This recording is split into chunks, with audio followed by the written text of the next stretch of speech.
As if the thought of having kids wasn't terrifying enough, I thought the worst thing that babies did was shit on your hands. Turns out they also murder people. Let's explore the top 5 killer kids.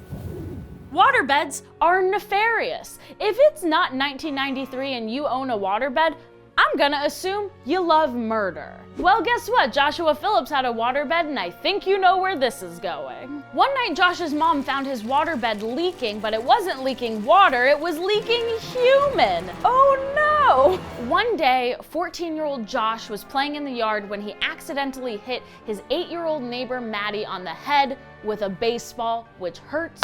It's happened to me before, but it does not kill you. Usually. So after getting hit in the head with a baseball, she naturally started crying, but instead of trying to help her, the 14-year-old Josh freaked the fuck out and started hitting her with a baseball bat. When that didn't work, he decided to stab her until she stopped crying.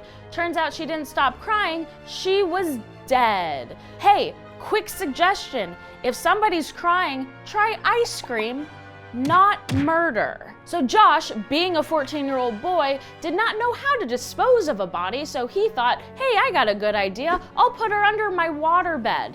For a week. He slept for a week with a decomposing body under his waterbed. The story is truly tragic for multiple reasons, mainly due to the murder, but also partially because of the waterbed. Number 4, Graham Young. Graham Young, or the teacup murderer, which is a very dainty name for a murderer, was arrested for the first time when he was 14 years old for poisoning his whole family. L'chaim, or anti-l'chaim. L'chaim means to life, so I guess whatever death is. So Young's family started falling ill one by one. Graham's father said, hey buddy, maybe that chemistry set is, leaking some noxious gases into the environment and making us all sick. And Graham was like, respect my privacy, Dad! Which just goes to show you, you should never respect your children's privacy. If they're not jacking it, they're probably planning to murder you. It turns out Graham was poisoning his whole family when they only found it out after his stepmother died, and in her system they found poison. What's impressive, nope, wrong word, what's terrible is that when Graham was incarcerated, Graham Young poisoned an inmate with cyanide that he made himself with laurel bush tree leaves. Use science for good, you villain.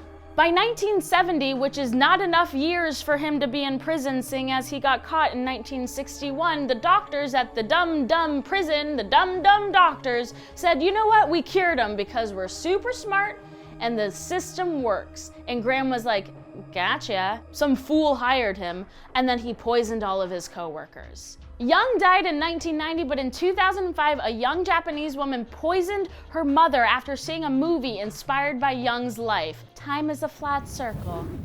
Number 3, Jordan Brown. Jordan Brown was 11 years old when he killed his father's fiancée, who was pregnant with their unborn child. When I was 11 years old, I left a voicemail to a boy who didn't like me. Cry singing Ain't Too Proud to Beg, so I get pubescent emotion. I know you wanna leave me, but I refuse to let you go. If I just killed him, I would spare myself the embarrassment. Jordan was apparently jealous of the attention the pregnant fiancé and their 8-month-old fetus, which is classic. I get it, like if your father remarries somebody, it's gonna be hard for a while. I would say try not murdering them. Give him a shot. He was originally charged as an adult, but that sentence was changed and he only served 7 years in jail. Oh, by the way, he was released from prison of July of 2016, so he's out there, guys. He's 18, he's legal. Go get him. What a catch. This tragedy is pretty cut and dry, but here's the kicker. The gun that Jordan Brown used was a youth model gun gifted to him from his father, which means, if you're not catching on, a gun for kids.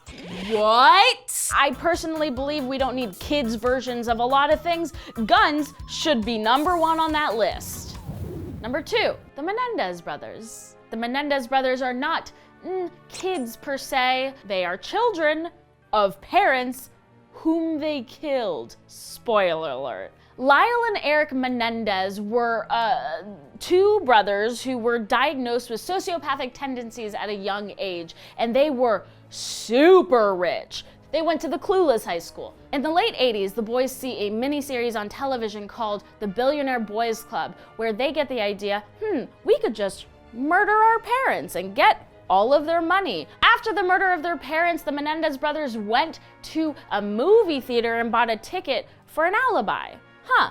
Pretty smart for two complete dum-dums. In their trials, they were claiming that they had been sexually and physically abused by their father since they were very, very small. Their justification for the murder is that they were killing their mother to protect her from their father, whom they also killed.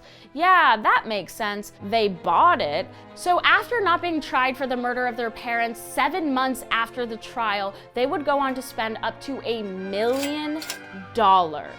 As you'd imagine, that raised suspicion among police officers, saying, oh wait, hold on, that's not usually how people grieve. While all of this was good evidence stacking against the Menendez brothers, what put them in jail was Eric's total breakdown in a psychoanalyst office. He confessed to everything. The Menendez brothers are still alive and in jail, and goodbye forever.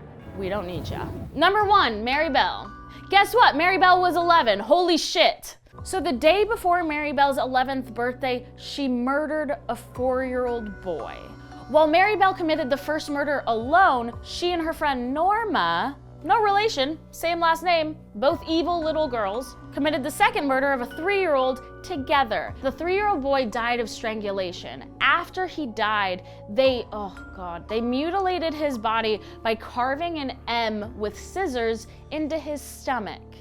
This is so dark. I feel like this is darker than anything I've ever done. She and her friend vandalized a preschool, saying, "We did this murder," and the police dismissed it as a prank. At least look into it, guys. So when Mary Belle was in prison, her mother, the monster that she is, sold stories about her childhood and also plagiarized some writing and said that it was from Mary Belle and then published it in newspapers. Everybody's the worst. Mary Belle was released from prison in 1980 after serving 12 years. She, by all intents and purposes, is living a very normal life. She is now living under a new name. She had kids. Those kids had kids. She's a fucking grandmother. Mary Belle found love. What am I doing? You talk about Satan 3 times and nobody fucking wants to date you. You can murder a 3-year-old and now you have grandkids? How is that fair? I just want a baby. Well, there you have it, a bunch of tiny psychopaths. How cute, right? It's like fun-sized serial killers. Just put them in your pocket, take them out, and they get all stabby. Thank y'all so much for watching this video. Please like it. Please comment in the comment section below. Let me know what you want me to talk about next week. Subscribe to Snarled, watch these other videos, and guess what? Go to our Instagram and our Twitter page @WeAreSnarled. You can get a bunch of stickers, you can get a bunch of pins, you can be part of our #street team. Also, if you're a child murderer watching this, we're on the same team. Hey, I just want to talk to you. Please don't kill me. Thank you.